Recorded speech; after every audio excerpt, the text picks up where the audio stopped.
Long ago, there was a mighty Sultan. 80 years ago, he stepped over the corpse of his own father to ascend to the throne of his vast empire.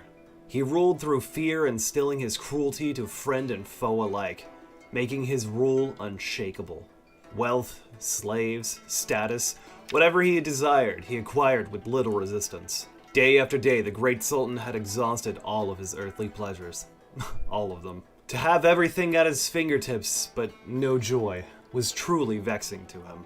One day, a stranger claiming to be a magician from a distant land, favored by monarchs from other continents, came to the Sultan. They claimed to have a box full of cards to a game that only a Sultan is entitled to indulge in. The first card drawn was that of carnality, a word I will probably mispronounce several times. It refers to the act of pleasure. The Sultan must engage in an act of pleasure with someone who is at least of a silver tier. He chose a younger consort, and while engaging in the act of pleasure, proceeded to kill them for previous attempts at manipulating him. And with that, the first card was fulfilled. The Sultan was filled with glee. This game was made for him, he thought. So he drew the next card without any hesitation. A golden card of bloodshed. Now he looks over the cards of the people who served him loyally throughout the years. He must kill one of them of at least a gold tier. And so he chose a general who he once stood with, side by side with sword in hand, now nothing more than a sheep to be slaughtered for the Sultan's amusement. The next day the Sultan appeared radiant, ready to draw the next card. A stone card of extravagance. You must squander your wealth in order to fulfill this card. The Sultan laughed to his court. See? This game is not only bad things happening to you, it also rewards you. And so he took a beggar off the street and gave him coins to fill his stomach and put clothes on his back. While the game continued, the palace courtiers became weary with doubts and anxiety. The magician simply stood next to the throne, ready to deal the next card for the Sultan's game. The Sultan spared no time in drawing the next card, the final card of its type, a bronze conquest. To achieve victory over others and take what is theirs. For this, the Sultan ordered one of his courtiers to take his sword and royal army and conquer a nearby city. It was quick as it was bloody, and once again, the card was broken. Thus, the Sultan became obsessed with the game. In 14 days, he pulled every single card from the deck and broke them at record speeds. 14 days of fun for him, and for others, a terrifying nightmare, filled with regret, fear, and mourning. When the box was finally emptied, they breathed a sigh of relief. It was finally over. That was until the magician scooped up the broken cards into her bag, gave it a shake, and all the cards were once again in their original state. The Sultan was delighted. Now we can continue to play, he said, ever so pleased with himself. Finally, a man summoned up the courage to speak out against the Sultan. He gave a rebuke to the Sultan and spoke until his mouth felt dry, but the Sultan was not moved in the least. Instead, he had an idea. The one who spoke up shall play the game in his stead. He must now play the Sultan's game. So welcome to your new life. Your name is Arzu, and you're the one who has been chosen to play this accursed game. To win, you simply need to draw the cards like the Sultan. And of course, there are other ways to win, maybe like 5 or 6. The choices are vast and the wiki is small, but the easiest way to win lies in drawing and completing all the cards. At the start of every game, you're given a few buffs, and these small choices are still vastly important. From your choices of background, personal ability, and the abilities of your loving wife, it can really make or break you in the early game where your knowledge is limited. The most important choice out of all of these is your ideals. You can have 3 slaves, which is typical for that of a noble, or you can have a single noble follower. What's the difference? The quality of the people and their status. Some events require a more noble touch to keep up with the status quo. Of course, you will always find yourself with limited hands. The people fear not you, but the power bestowed upon you by the cards and the Sultan. You are excused of all crimes so long as they pertain to the cards. For this boon, you must complete any card drawn within 7 days. Otherwise, you will be nothing more than another victim to this cruel, cruel game. Heavy, huh? Well, that isn't even the worst of it. See, every day, until he gets tired, the Sultan will hold court. And remember, everyone is fearful of you and this game. So they take the time to slander you in court, and if no one is there to speak in your favor with as much gusto, you will get a point of slander. 3 points of slander, and the Sultan will hit you with a very hard challenge. Because the people have said you've gained too much from the game, he will demand something from you within a limited amount of turns. This can be something from as simple as gold to a warrior who will have to fight a lion and is, not really easy for the average warrior. Or he may demand for one of your female followers to serve him for the night. And just in case you need to be reminded, he's a piece of garbage. Cozy up to them in a place where only nobles of culture visit, a bookstore. This will lessen the amount of people that stand against you. And there are a lot. Everything stands against you. But if you were not tenacious, you would have never stood before the Sultan to begin with. Little by little, you will change their minds. One man in particular hates you, Narwhal. I know that's not his name, but I'm the narrator. He speaks with such animosity against you that he has 3 points of opposition.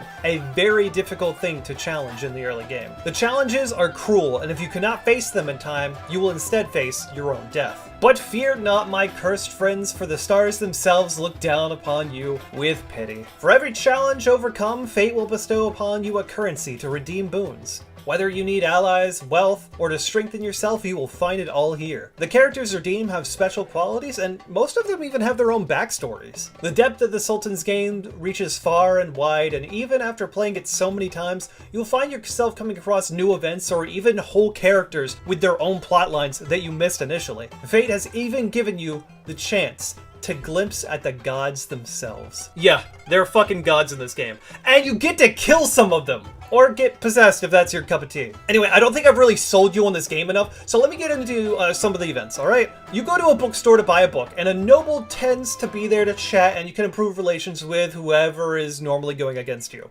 One day, with that unread book in your inventory, a beggar comes by asking to read it. Now see, books are very valuable and they increase stats, and most beggars are illiterate, but you feel generous enough to give it to them. That beggar comes back later to return the book, and you're able to use one of the unsavory cards against them if you so choose. Instead of doing that in this fucking disgusting game, you take care of them and adopt them as your daughter.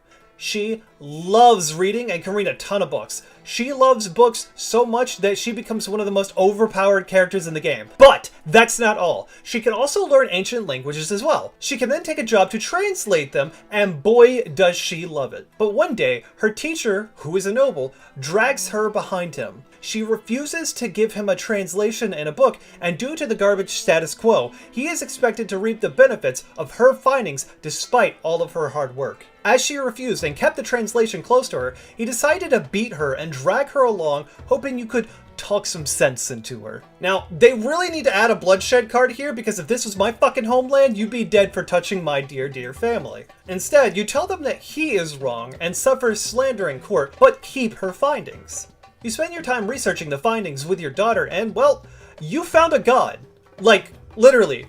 Magic shit that is possessing your daughter. And so now, you can choose to call her back to the land of the mortals, or let her ascend. If you let her ascend, she is no longer with you. She passes on and will not return. But in return for that, you are given divine intervention. If you choose to call her and pull her back, she then passes out for 3 days and wakes up stronger with a more clear mind and a mark of a god of whoever called her. This is a single character and it is only one of her 2 character arcs that you get to choose from. This event should serve as a reminder that even though you are in the cruelest of games, that caring for others can bring much more than suffering.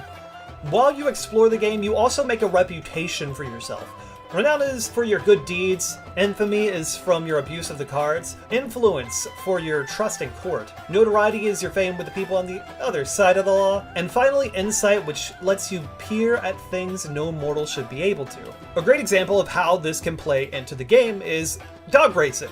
Funny enough, you have to have notoriety with the people to unlock this event, as you are a noble. How would someone like you know about it otherwise?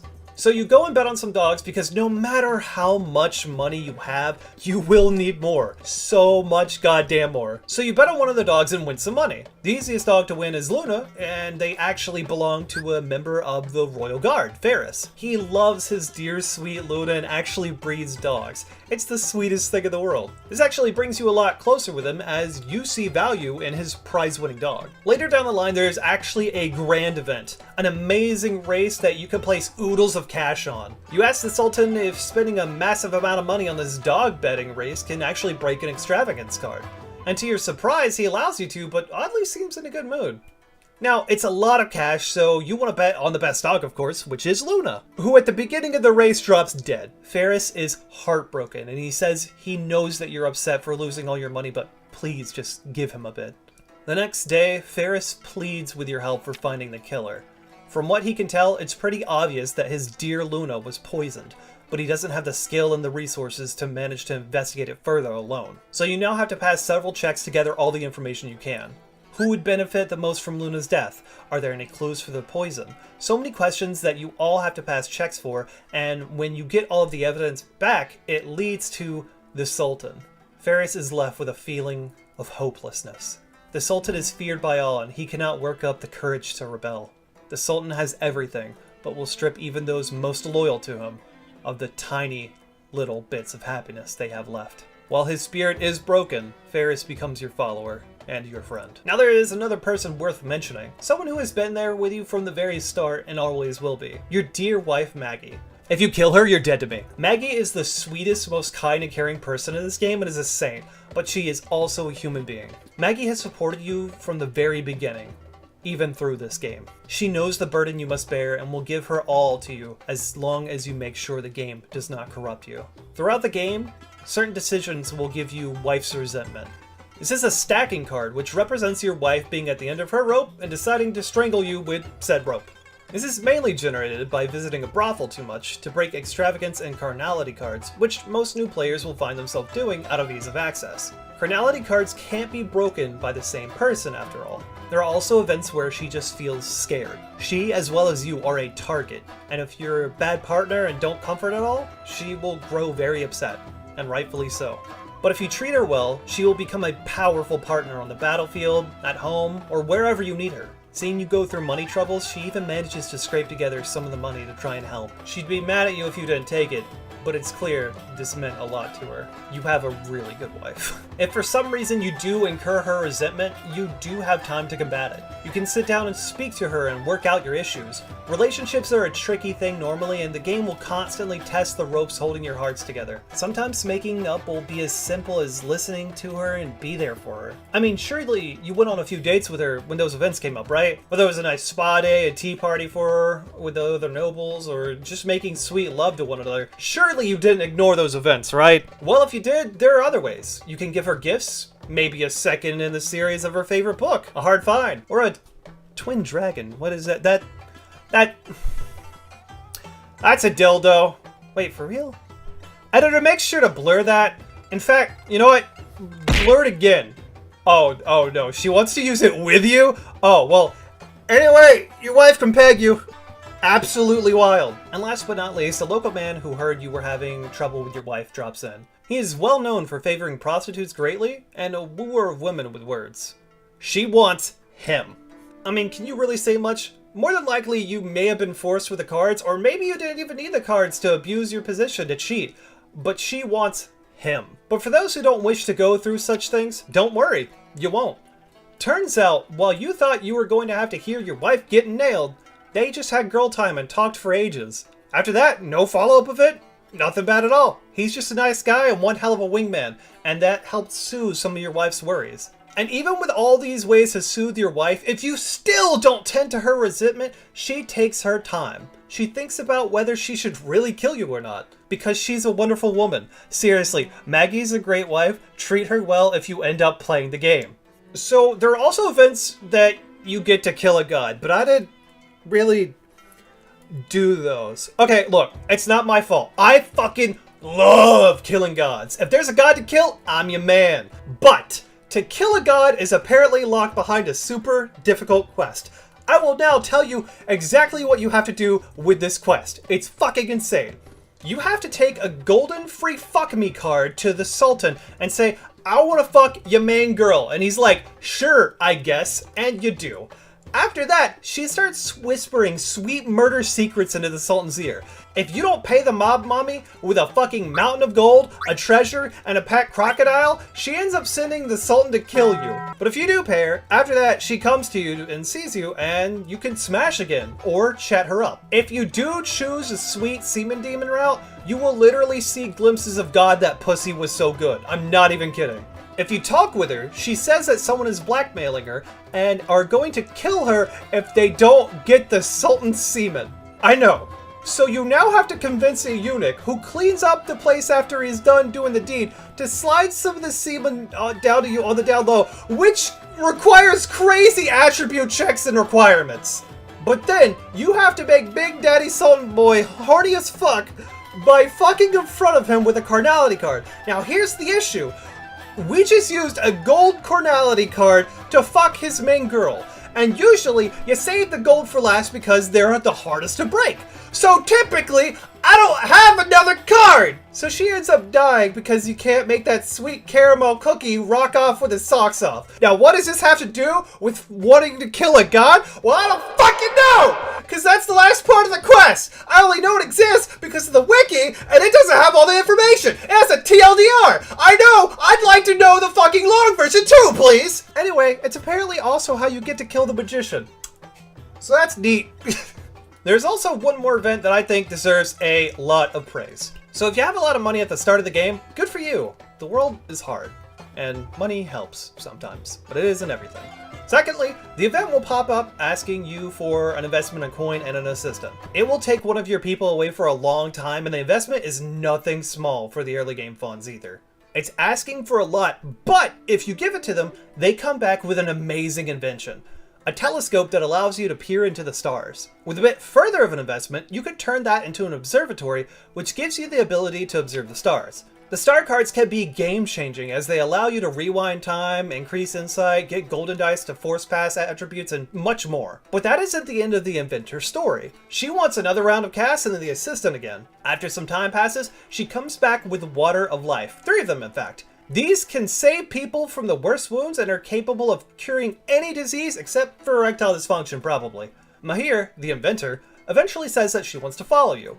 No one but you would invest in her despite her immense talent. She wants to make a long-term contract with you to continue her inventions. She no longer needs an assistant, but will need Aether. She comes with a bit of it herself, but Aether is considered to be sacred. To the religious order, it is ichor spilled by the gods to heal the world.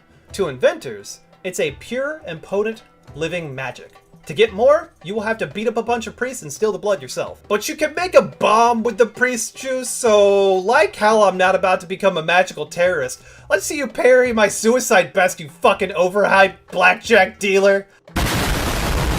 But that alone isn't why Mahir gets mentioned. If you have a notoriety of 13 after a long-term project, Mahir will suddenly have an inspiration.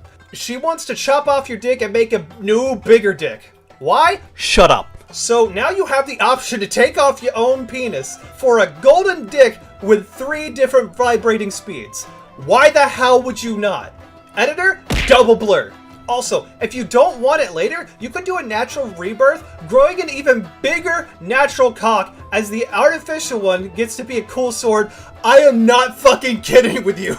And now, for those of you who wish to test out this new robo-dick and have a lot of resentment for the Sultan, there is an achievement for that. I don't know how to get it, but I like to think in this event, you have a huge cock cannon and shoot lightning from it, and it's actually an assassination round. Now, probably not because this game sucks in certain ways, but the lore is there, and I hope it's canon. Cock cannon, to be specific. So that's a lot of fun, but what about the game? But what happens when you break all the cards? What happens when you complete the game? Well, when you aren't showing off your cool cock cannon, seriously, that is some of the funniest shit in the world, you are breaking cards and committing acts of sin that come along with them. The tasks you need to accomplish are long, and while you charge forward through the challenges bearing the regrets that come with them, you finally manage to break your last card. In this life, you worked as a loyal dog. You made sure that your influence reached all of the Sultan's land. The only person more powerful than you here was the Sultan. This was necessary to complete the task, and complete it you did. So finally, you stand before the court. All of the ministers, some of your own people, and even your wife is there. You will now receive the reward for completing the game. The Sultan acknowledges you. You truly have completed the game. Well done, my dear minister. Let me reward you with a grand gift. And so the Sultan grabbed the box with the broken cards remaining in them and turned the box over to spill it all over the floor. The cards are all restored to their original state. Every single one. You had gone through so much to break every single one of them. killing others, harming your loved ones, and even yourself. Everything you worked so hard to destroy, now back into its original state. Every single card. You can now choose the next person to continue on the game. This is my gift to you. Judging by your expression, are you shocked? Did you think my game was over? Choose whom? Someone you hate? They will use a bloodshed card to kill you.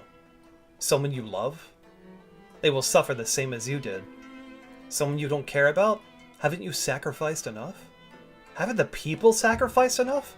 And for what? The amusement of this bastard? You wish you'd never played this fucking game. You never wanted to follow these rules. You could have changed fate. If you only could restart it all. Wait, did you just mention the start over aspect? A voice says from within. You want to reset? You'll crave every time. Hurry! And you feel a hook seize you. Pull you to the beginning once again. You have seen your own death. Deaths beyond counting. Your lies meshed together all in one. In every one, you have failed thousands of times, with the remorse of every single failure flooding into you. Except that this time, you know that you will take your stand. You will resist the Sultan's game. And yet, can you ever truly escape this game? You think to yourself as you restart. You still have to use these cards to hurt people while you accumulate your power. Your wife notices your declining mental health because she is a wonderful wife and loves you dearly. And she comes up with an idea. Let's run away. Maybe it was a moment of weakness in you, or maybe it was the exhaustion of the world weighing down on you. But you agree. You start to make your plans on how to escape the game. You will need two things. A place out of the Sultan's grasp, and a method to get out of the city's gate. And there are a few of those. You already know one person that can make bombs, and you have one. But the Sultan is an oppressive force. He has raided lands far and wide. Where will you go? Well, it turns out there's an explorer by the name of Minal. She wishes to map out distant lands, but the Sultan only wishes to take these lands. The first time she goes out, she's actually looking for a sponsor, and you decided to send someone out with her and some money. She finds an oasis and excitedly shares her findings with you. It is at this point you can report your findings to the Sultan and break a small card. This would be betraying her, as she wishes not to tell the Sultan, as he would ruin it. Eventually, he finds it anyway and takes it. So Minal sets out again. She doesn't want you to come this time, as she must go even further out into nothingness. It is a terribly hard journey, yet one you will accompany her on. It takes a long time, but you manage to find a prosperous city unknown to the Sultan. Fantastic. Once again, you are left with the choice to report to the Sultan and betray her. You don't, but it matters little. The Sultan finds the city and conquers it. This leaves the poor Minal truly heartbroken. The Sultan will stop at nothing to take happiness away from others. So a few days later, Minal comes to you. She will not be returning from this expedition and will go alone. She will never come back here, and you are left with the option to sponsor her one last time. She is grateful to you, and her card is broken. She is no longer in the Sultan's game. You wonder if that means she's dead, but after a long time, there's a knock on your door. A courier knocks on your door with a letter from Minal, with details on how to go to an incredibly far land known as China. She has found peace in this new land far away from the accursed Sultan, and this is your new destination. When you finally decide to break out, you are now on a timer. All of your reputation will now act as a shield away from the Sultan's eyes. If you run out, a follower can make a distraction. From the servants under you to the nobles above, even the slums protect you as you make your way to flee. Now, you must ready your supplies and your followers. If you run out of time, a follower will make a distraction but can no longer come with. This would be the time where all of your money and followers come in handy. But I couldn't break any of them for some reason. Like, why door stuck? Go in. It not wrong hole. Cards say follower. Go in. It no go in. I'm upset about it. Anyway, so only you and your wife can leave. But now this garbage pale kid magician blocks your path. You served no god in this life, so they will not intervene for you. There is one last card in your hand, and it is that of bloodshed. You may have been able to kill a follower had they come with you, but you could not. So there is one last person that you can turn to. That's your wife.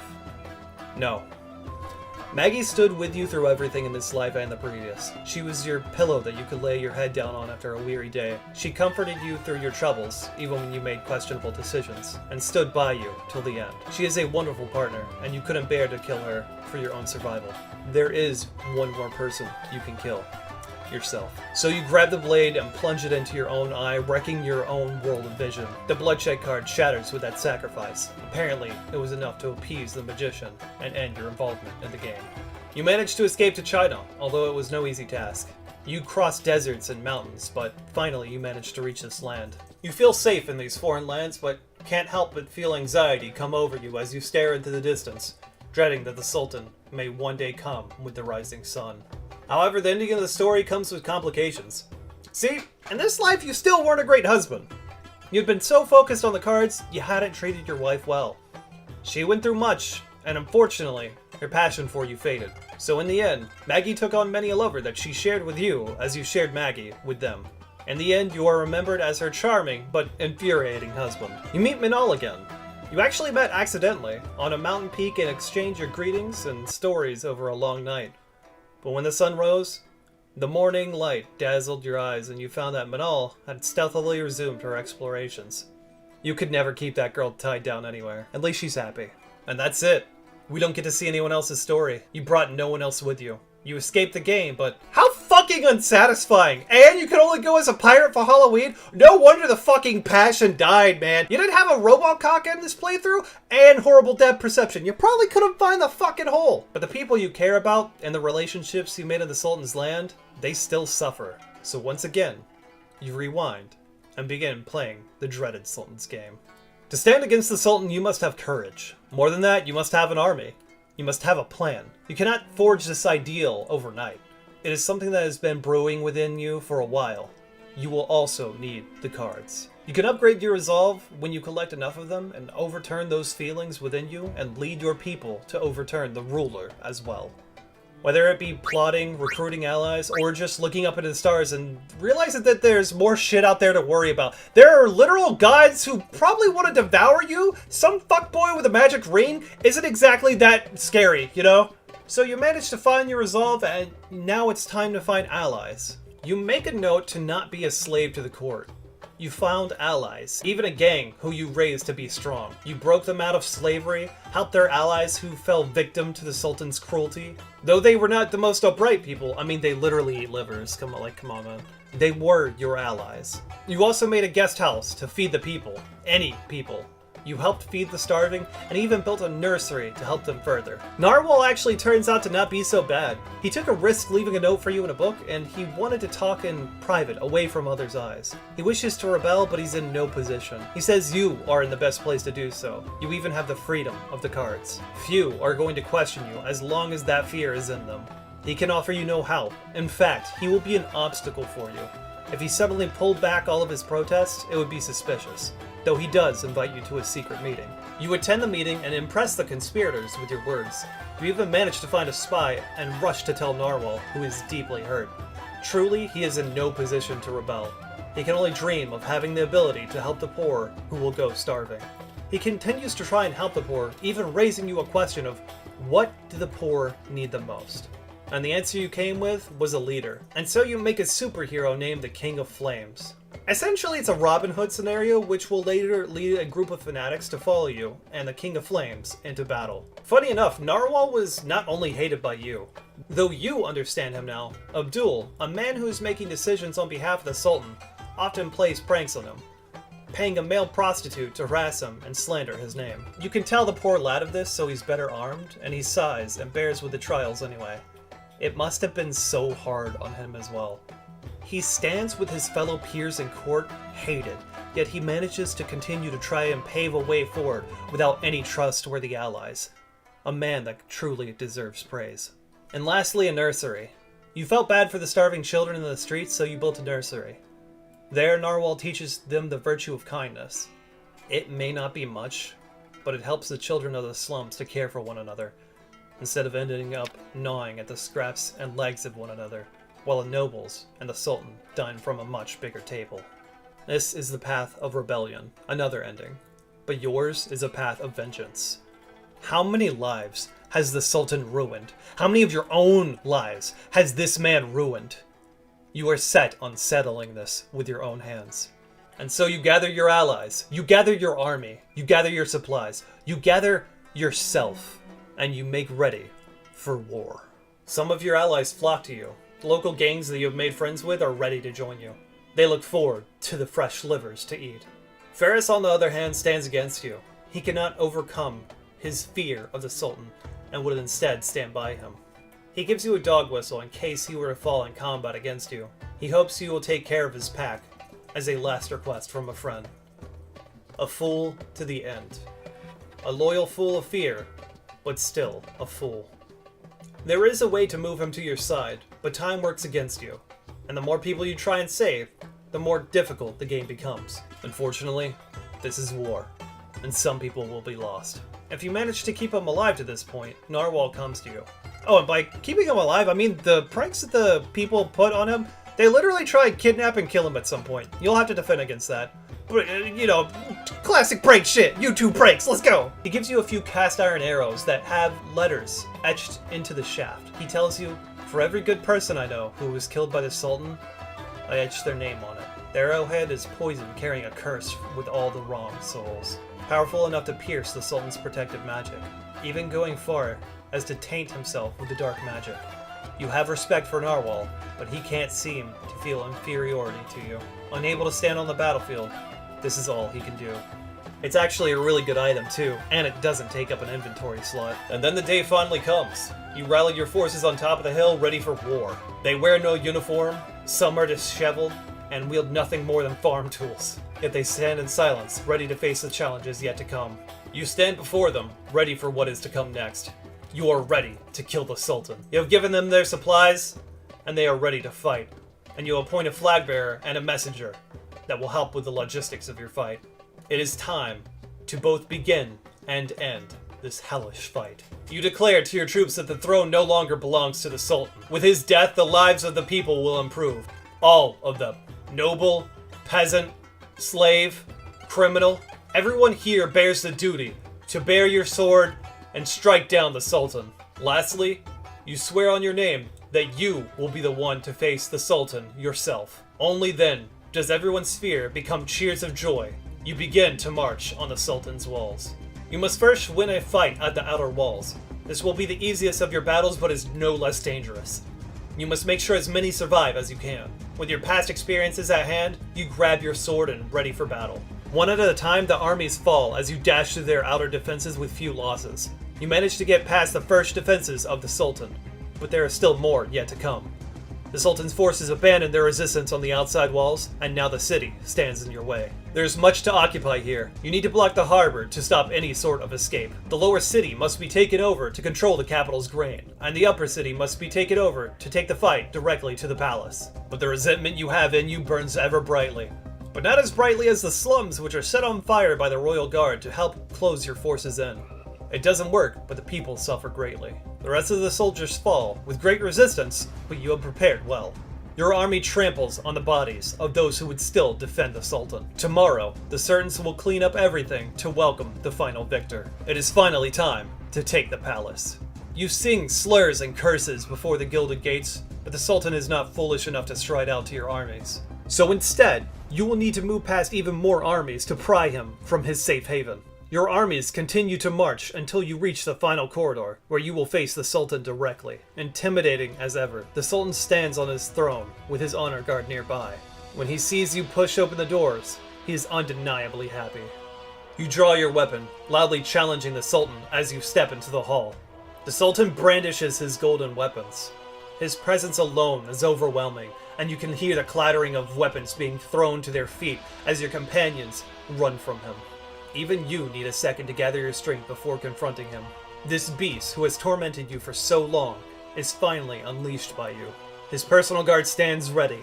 Jabal, the first assault champion. Ferris, a familiar face, the lion hunter. The warrior king, and the rest of the guards. Compared to the Sultan, The previous battles were mere child's play, but there is no turning back now. You will have to fight for your lives. But before that, you must be prepared to face the Sultan's magic. There are many ways you can combat this, but you must have enough magic to stop them. Luckily, your dear daughter has read every single book you can get your hands on and is a level 12 wizard with a +3 shadow compass, so she can take him on alone and then some. His magic ring is useless. The Sultan may have high expectations for you, but does not take any chances. He fires his singlet ring at you, and light and shadows themselves twist and writhe into crimson beasts that are ready to devour you whole. And yet, your magic outdoes his own easily. The magic ring glows and glows, but cannot breach your magic barrier. It finally breaks, hissing with heat. The meddling of the gods and magic ends here. Let the slaughter among mortals begin. His honor guards stood ready to fight, but one by one, you sweep aside the broken flesh as your swords dance like ribbons flowing through their bodies. You drop them, one after another. It mattered little what they were in life. They were only an obstacle and court death. You stand before the Sultan. Here, it is quiet, like you are in the very eye of the storm. As the legends say, those not chosen by heaven cannot raise weapons against him. Luckily, you have a bomb instead. Here, Sultan, catch. No. Wait.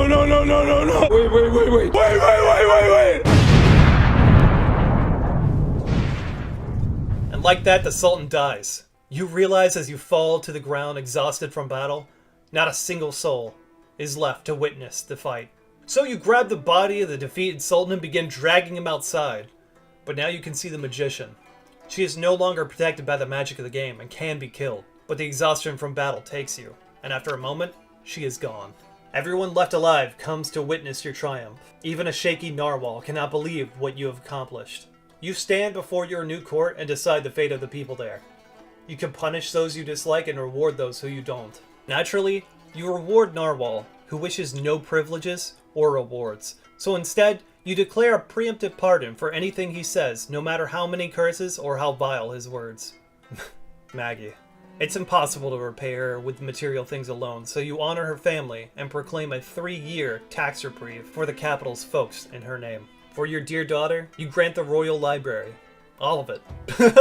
She can hardly contain her excitement. You even give some credit to the new superhero, the King of Flames, where the handicrafts are sold of him throughout your empire. You end up making Narwhal your royal advisor and present the corpse of the Sultan to the people, to let him know that the tyrant's rule has truly ended. You promote atheism to the people, as the gods are fickle and should never have allowed someone like the Sultan to rule. Some think you're simply crazy, while others even worship you like a god instead. You have accepted the risks as you continue to try and reform the kingdom. And yet, the world remains hard. Your rule ended up lasting 77 days, as you tried to reform the powers that be. You may have had zealots that followed, yet you were still too shaky and easy to topple. You are wise, but insufficiently ruthless to lead. So instead, assassins of the midnight were able to do away with you easily. Some mourned you, such as your wife. Hearing of your death, she leapt from the highest point in the palace. Perhaps you were a better husband in this life. So much so, that the resentment in her heart from others taking you stayed with the throne. Whenever someone took the throne, they will encounter a dark woman in a dream flipping through a book saying, "Ah, look at you. You are unworthy of my husband's throne." Legend has it, after the third dream, the mysterious woman drowns them, and the person never wakes up again. Some remain loyal to the end. Narwhal, during your 77 days, was the perfect advisor. After your assassination, the people demanded that he renounce you as a cruel tyrant. They were even ready to set him on fire, if he did not. To that he said, "My Sultan has one fault, appointing a useless, weak, and stupid advisor such as me, thus failing to eliminate pests like you. This is the pyre I deserve." And while the fire consumed him, he shouted your name until his last breath. As quickly as it started, your reign ended. No matter what you end up choosing, the Sultan's game is a game that keeps on playing. I sank so many damn hours into this bad boy, and you continue to just try and overcome adversity, and after finally getting through everything, it feels so damn rewarding, even if you didn't get the happiest ending. There's so many endings to the story as well that you can only call this game pure art. It is a pure work of art that I hope, even if it isn't your game, you enjoy the stories that it brings. To be clear, there are still even more endings. You can even call down those previously mentioned gods. Hell, there are even titans somewhere I couldn't fucking find. The game has so much to offer, it is truly fun. But that's all we have here for the day, ladies and gentlemen. Till next time, I'm Jexx. Have a good one.